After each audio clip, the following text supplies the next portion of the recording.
दोस्तों जैसा कि आपको पता होगा आज देश के प्रधानमंत्री नरेंद्र मोदी का 74वां जन्मदिन है, यानी पीएम मोदी 74 साल के हो चुके हैं, अब 75वें साल में प्रवेश करेंगे और इस मौके पर पीएम मोदी ने देशवासियों को कई बड़े तोहफे भी दिए। देखिए पहली अच्छी खबर, पीएम मोदी अपने जन्मदिन पर इस राज्य की महिलाओं को देंगे स्पेशल गिफ्ट। सालाना 10-10 हजार रुपए दिए जाएंगे हर साल। 21 से 60 साल तक की महिलाओं को ये लाभ मिलेगा और 2 किस्तों में ये धनराशि ट्रांसफर की जाएगी। यानी आज पीएम मोदी ने अपने जन्मदिन पर इस राज्य की हर महिला के खातों में 5-5 हजार रुपए डाले हैं। 21 से 60 साल की उम्र के बीच की माताओं बहनों को ये फायदा मिला है। किस राज्य में ये नई योजना नई स्कीम शुरू हुई है बताऊंगा आपको पूरी जानकारी। इसके अलावा भी 74 साल के हुए पीएम मोदी, तो देश दुनिया से ढेर सारी बधाइयां भी आ रही हैं। राष्ट्रपति समेत जानी मानी हस्तियों ने पीएम मोदी को बधाई दी और एक दूरदर्शी नेता बताया। पीएम मोदी के 74वें जन्मदिन पर 74 किलो का लड्डू का केक भी काटा गया। बिहार बीजेपी कार्यालय में ये सेलिब्रेशन हुआ। प्रधानमंत्री ने भी बर्थडे पर एक आदिवासी के घर में खीर खाई और अपनी मां को याद करके भावुक हुए मोदी। और एक बड़ी घोषणा कर दी है देश के पीएम मोदी ने, 10 लाख लाभार्थियों को पीएम आवास योजना की पहली किस्त जारी करेंगे। 100 दिनों में बनेगा सपनों का घर। आज मंगलवार को एक क्लिक से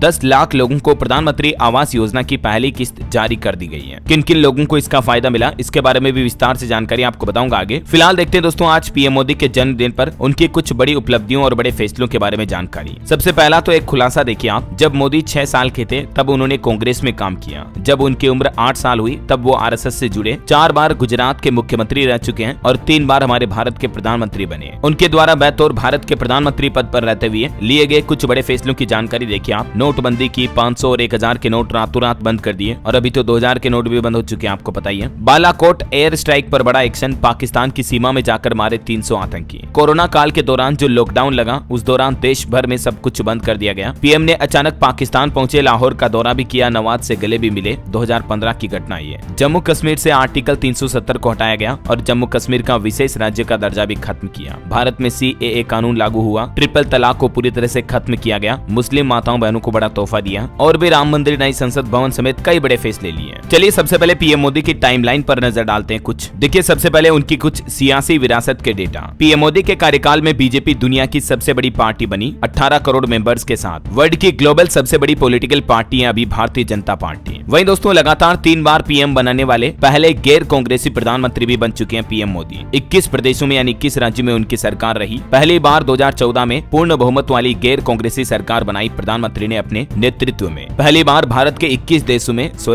प्रदेशों में मतलब राज्यों में बीजेपी की सरकार बनी 2018 में। 2019 में पहली बार गैर कांग्रेसी पार्टी को 300 से ज्यादा लोकसभा सीटें मिली। 2023 में पहली बार राज्यसभा में बीजेपी सांसदों की संख्या 96 हुई। 2024 में पहली बार गैर कांग्रेसी ऐसे नेता जो लगातार 3 बार प्रधानमंत्री बने, ये रिकॉर्ड भी ब्रेक किया पीएम मोदी ने। वही दोस्तों बीजेपी की टॉप 4 वर्किंग बॉडी में मोदी ही सबसे बड़े नेता हैं। 2024 के लोकसभा चुनाव में बीजेपी के घोषणा पत्र का नाम मोदी की गारंटी रखा गया। सभी मंत्रालयों में प्रधानमंत्री का दफ्तर सबसे ताकतवर है। मोदी के अफसर ही ज्यादातर अहम सरकारी काम निपटाते हैं। वहीं राम मंदिर निर्माण, 2017 में देश भर में जीएसटी लागू करना, राफेल डील, नेपाल सीमा विवाद, कतर नौसैनिक कांड में 8 भारतीय नौसैनिकों को छुड़वाने समेत कई बड़े हाल ही में ताजा फैसले भी लिए पीएम मोदी ने। हालांकि कुछ मामलों में सिर्फ कांग्रेस के नेहरू से पीछे रहे हैं प्रधानमंत्री। पीएम मोदी की अगुवाई में बीजेपी ने केवल एक बार 300 का आंकड़ा पार किया, जबकि कांग्रेस ने 6 बार 350 से ज्यादा सीटें जीती, जिनमें से 3 बार नेहरू जी के नेतृत्व में हुआ है। इस बार हिंदुत्व के बूते पर सरकार न बनने का भ्रम भी टूटा सरकार का लोकसभा चुनाव में, ये इलेक्शन एनालिस्ट का मानना है। वहीं पॉलिटिकल एक्सपर्ट अविनाश कल्ला कहते हैं कि मोदी हर चीज को बेहद बड़े स्केल पर करते हैं, मतलब उनका विजन बहुत बड़ा है। सोशल मीडिया पर भी पीएम मोदी की अच्छी खासी फॉलोइंग है। दुनिया के दूसरे सबसे पॉपुलर नेता है ट्विटर पर वो, और बाकी सोशल मीडिया प्लेटफॉर्म पर पहले नंबर 1 पर है। दुनिया भर में ब्रांड मोदी भी चलता है। 72% अप्रूवल रेटिंग के साथ मोदी अभी दुनिया के ग्लोबली सबसे पॉपुलर नेता है। इस बात का अंदाजा आप इसी से लगा सकते हैं कि अमेरिकी राष्ट्रपति जो बाइडेन से लगभग उनकी पॉपुलैरिटी दुगुनी है पीएम मोदी की।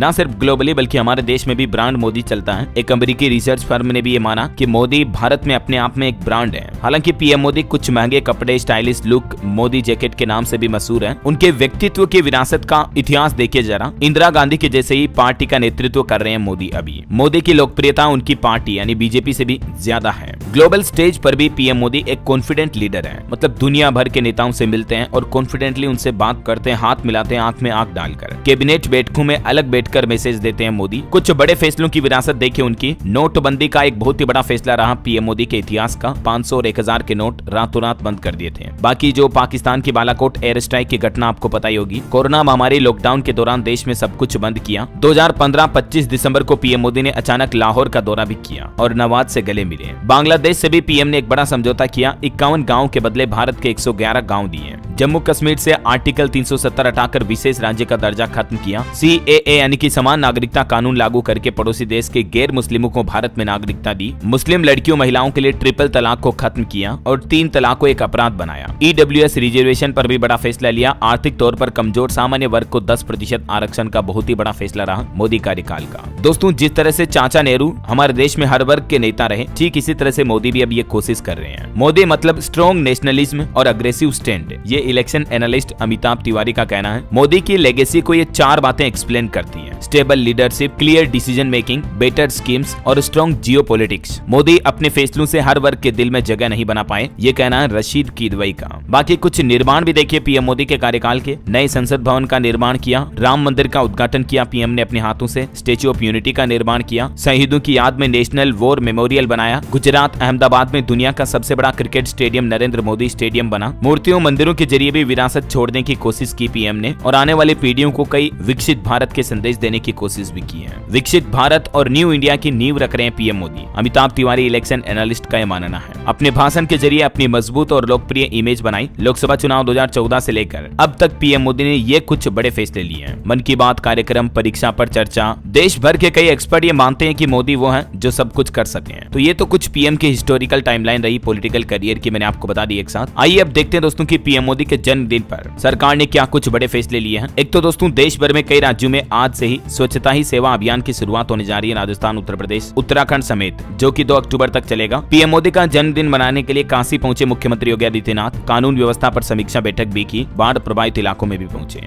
मैंने आपको आज सुबह मॉर्निंग बुलेटिन में अपडेट बताया था। पीएम मोदी के बर्थडे पर लोगों को कई गिफ्ट और तोहफे भी मिले। ज्वेलरी, कपड़ों की खरीद पर 10 से 100% तक की छूट दी जा रही। ऑटो में सवारी करना बिल्कुल फ्री रहा आज। गुजरात के सूरत शहर में लोगों को पीएम के जन्मदिन पर ये सुविधाएं दी जा रही हैं। और कारोबारियों का कहना कि हमारी स्वैच्छिक इच्छा है, हम अपनी इच्छा से, मर्जी से ये लोगों को आज फ्री सेवा दे रहे हैं। वैसे आपको बताऊंगा, एक दिन पहले पीएम मोदी ने देश की पहली वंदे मेट्रो ट्रेन को भी हरी झंडी दिखाई। इसकी शुरुआत गुजरात में हुई है। हालांकि इस ट्रेन का नाम भी बदल दिया गया। नमो भारत रैपिड रेल के नाम से जानी जाएगी। गुजरात में भुज और अहमदाबाद के बीच शुरू हुई वंदे मेट्रो ट्रेन। उद्घाटन से ठीक कुछ देर पहले इसका नाम बदला गया। इसके अलावा भी पीएम ने गुजरात में 8,000 करोड़ रुपए की परियोजनाओं का शिलान्यास किया। और इस दरमियान प्रधानमंत्री ने अपने 100 दिन के उपलब्धियों के बारे में भी गिनाते हुए कहा कि 100 दिन में विपक्ष ने मुझे बहुत अपमानित किया। इंडी गठबंधन पर भी पीएम ने निशाना साधा और सरकार ने डेटा जारी किए पीएम मोदी के जन्मदिन पर। देखिए आप, 100 दिन में मोदी सरकार ने 15 लाख करोड़ की परियोजनाओं की शुरुआत की। किसानों, युवाओं, महिलाओं को भी कई बड़े तोहफे मिले हैं। पीएम ने अपने पहले 100 दिनों में कई अहम विदेश यात्राएं भी की। G7 शिखर सम्मेलन से लेकर रूस यूक्रेन तक का दौरा हमें देखने को मिला, आपको पता होगा। और भी सरकार द्वारा जारी डेटा देखिए आप, मध्यम वर्ग यानी मिडिल क्लास के लोगों को क्या बड़ी राहत मिली है पहले 100 दिनों में। तो प्रधानमंत्री आवास योजना के तहत 3 करोड़ घर स्वीकृत किए गए, जिनमें शहरी योजना में 1 करोड़ और ग्रामीण इलाकों में 2 करोड़ घर स्वीकृत हुए हैं। 2014 से अभी तक कुल 4 करोड़ 27 लाख घर स्वीकृत किए जा चुके हैं। पीएम सूर्य घर मुफ्त बिजली योजना की शुरुआत हुई। जून से अगस्त 2024 के बीच 2.5 लाख से ज्यादा घरों में सौर ऊर्जा सिस्टम लगाया गया। पीएम ई बस सेवा से इन्वायरमेंट फ्रेंडली सिस्टम तैयार हुआ। 3400 करोड़ की सहायता से इलेक्ट्रिक बसों की खरीद को भी स्वीकृति दी जाएगी। किसानों के लिए भी हाल ही में सरकार ने कुछ फैसले लिए। मक्के से भी एथेनॉल उत्पादन के लिए सहकारी चीनी मिलों को एथेनॉल उत्पादक इकाइयों का मल्टी फीड एथेनॉल इकाइयों में रूपांतरण किया गया। प्याज, बासमती चावल पर एमईपी को हटाया गया और कुछ फसलों पर एमएसपी वगैरह को लेकर भी ये फैसले लिए गए। मौसम और जलवायु अनुकूल भारत बनाने के लिए 2000 करोड़ के मिशन मौसम को भी मंजूरी मिली। तो ये सरकार की तरफ से आज कुछ उपलब्धियां भी गिनाई गई। देखिए, देश के सशक्त युवाओं के लिए भी सरकार ने रोजगार कौशल को बढ़ावा देने के लिए 2 लाख करोड़ के पीएम पैकेज की घोषणा की है। लक्ष्य रखा कि 5 साल में 4 करोड़ युवाओं को इसका लाभ पहुंचाया जाए।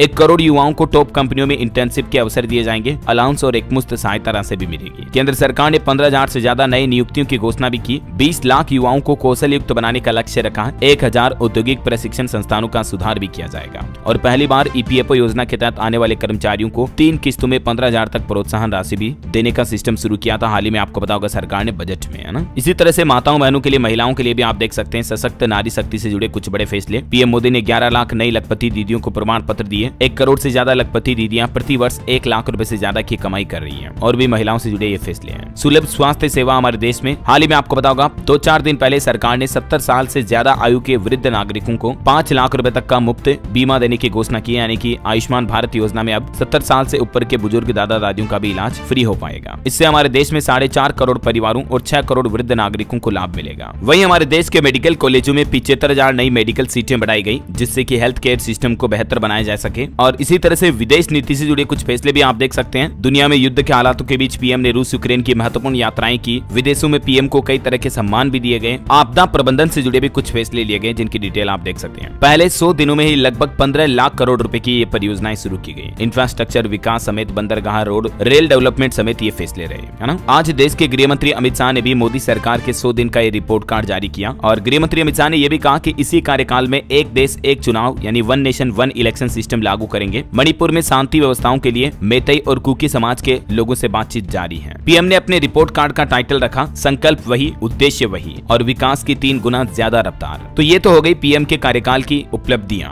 आइए अब देखते हैं अपने जन्मदिन के मौके पर पीएम मोदी ने क्या बड़ा तोहफा दिया सबसे बड़ा। तो देखिए, प्रधानमंत्री नरेंद्र मोदी गुजरात के बाद फिर यहाँ से रवाना होकर उड़ीसा राज्य पहुंचे और यहाँ उड़ीसा में सुभद्रा योजना का शुभारंभ किया। और इस स्कीम के तहत उड़ीसा राज्य की माताओं बहनों महिलाओं को हर साल 10-10 हजार रुपए की धनराशि सीधे उनके बैंक खातों में जमा की जाएगी। 21 से 60 साल तक की उम्र की महिलाएं इस योजना का फायदा ले पाएगी। 5-5 हजार रुपए की 2 किस्तों के रूप में ये धनराशि देगी सरकार हर साल। वहीं प्रधानमंत्री मोदी 10 लाख लाभार्थियों को पहली किस्त भी जारी करेंगे पीएम आवास योजना के तहत। और इतना ही नहीं, आने वाले 100 दिनों के अंदर अंदर लाभुकों को 3 किस्तों की राशि का भुगतान करके आवास निर्माण पूरे करवाए जाएंगे। बिहार मुजफ्फरपुर में भी ये योजना की शुरुआत की गई है। मध्य प्रदेश के मुख्यमंत्री डॉक्टर मोहन यादव ने भी देखिए पीएम मोदी के बर्थडे पर बड़ी सौगात दी और कहा कि मरीजों को अब 90% तक सस्ती दवाइयां मिलेगी। एमपी राज्य में कई और जगहों पर प्रधानमंत्री जन औषधि केंद्र खोले जा रहे हैं। इन जन औषधि केंद्रों पर आप ये तरह की दवाइयां ले पाएंगे, जिनके नाम और लिस्ट भी आप देख सकते हैं। और ये जन औषधि केंद्र 2 शिफ्ट में संचालित होंगे, जिसकी टाइमिंग ये रहेगी, है ना। तो कुछ यूं दोस्तों सेलिब्रेट किया गया देश भर में बड़ी ही धूमधाम से पीएम मोदी का बर्थडे जन्मदिन। रोजाना इसी तरह की काम की महत्वपूर्ण खबरें, मुख्य समाचार देखते रहने के लिए DLS न्यूज चैनल को सब्सक्राइब करके बेल आइकन जरूर दबा देना।